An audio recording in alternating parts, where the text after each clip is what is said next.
আব্বে শালা তুই আমার সব রক্ত ফেলাই দিলি, এতগুলা রক্ত এখন আমি কোথায় পাবো? এখন আমার পরিবার কি খেয়ে বেঁচে থাকবে? আব্বে শালা এত চিন্তা করতেছিস কেন? আব্বে তুই আর কি বুঝবি, এতগুলা রক্ত কত কষ্ট করে জোগাড় করতে হয়। আব্বে তুই টেনশন করা বাদ দে, আমি তোকে এখনই 10 গ্লাস রক্ত দিতেছি। আচ্ছা তাহলে এখন তুই এটা খেয়ে নে আর মশা হয়ে যা, আর দেখি তুই আমাকে কতগুলো রক্ত জোগাড় করে দিতে পারিস। আচ্ছা ঠিক আছে দে।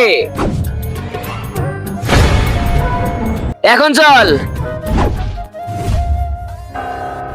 আরে আগরবাতি, এখন আমি কি করব? আব্বে দেখলি রক্ত নিতে কত কষ্ট হয়? আব্বে কষ্ট তো আছে, কিন্তু আমি হাল ছাড়বো না, অন্য বাড়িতে চল। আরে এখানে গুড নাই, এখান থেকে চল।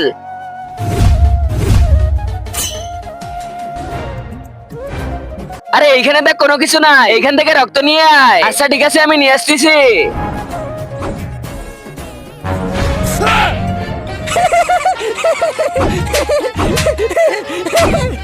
আব্বে তুই কখনো আমাকে মারতে পারবি না, কারণ আমাকে মারতে হলে আগরবাতি আর গুড নাইট লাগবে, কিন্তু তোর কাছে কোনো কিছু নাই, এই জন্য তুই আমাকে মারতে পারবি না। ওর থেকে ভয়ঙ্কর জিনিস আমার কাছে আছে। কি?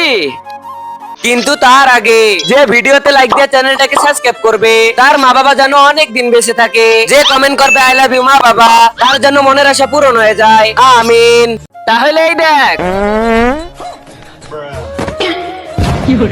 শালা আমার সাথে পাঙ্গা নেই।